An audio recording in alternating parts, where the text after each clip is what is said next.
So we've been talking about this idea of mythology. And why is mythology important to leaders? Why is mythology important to this idea of transformation? Why is transformation important to leadership? And for me, the issue is this. We're all living in some way from a myth. However, that myth is almost always invisible to us. It's ubiquitous. It's so present in our life that we can't see it. And yet it keeps showing up for us everywhere.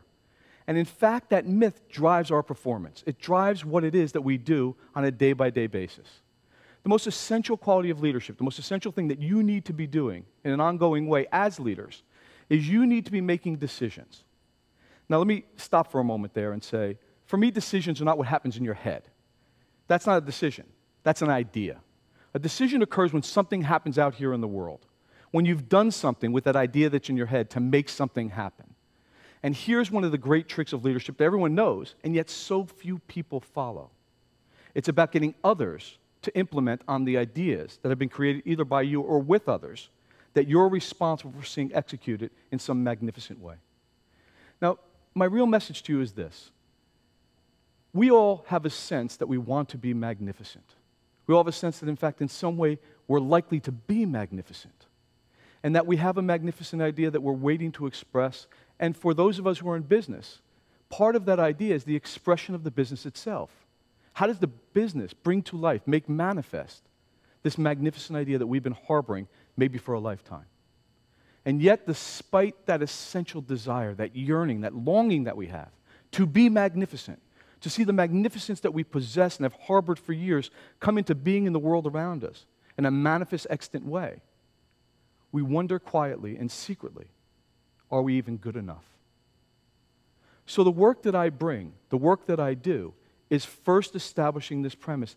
There's nothing you need to do to be good enough. Now, it sounds strange because the people I work with, like yourselves, are already successful. You know how to succeed. You know how to produce.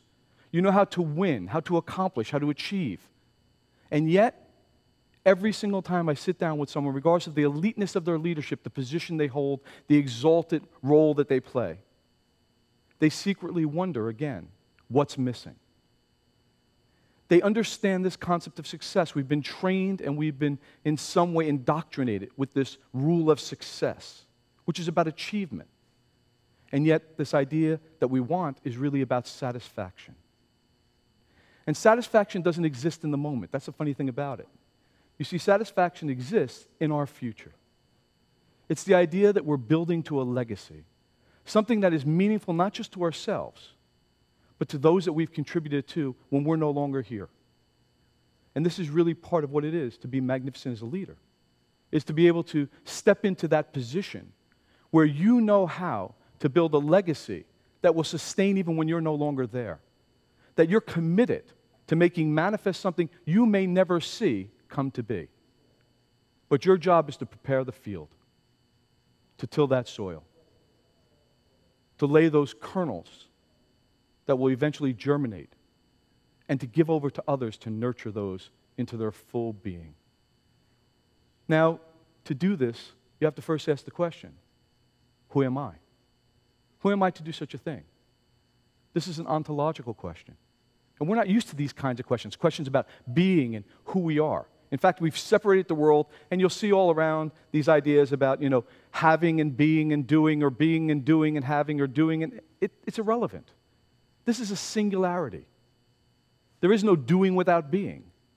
If you don't exist, what could you do? So first, of course, there must be being.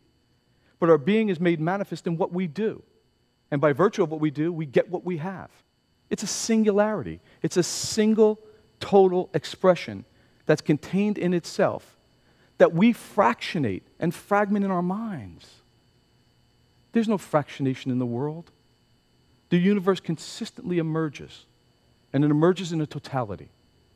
And when you as leaders learn to step into that totality, that magnificence you possess, the magnificent ideas that you've been harboring, they begin to emerge with you as well.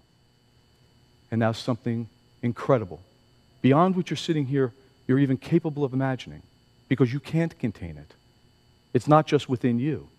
It's in the totality that we hold ourselves inside of. And while it contains us, we can't contain it. When you step into that, There you'll find magic. And I know this is an unusual idea to bring to a leadership group, a leadership meeting, an event like this. And yet, don't we all want a little bit of magic?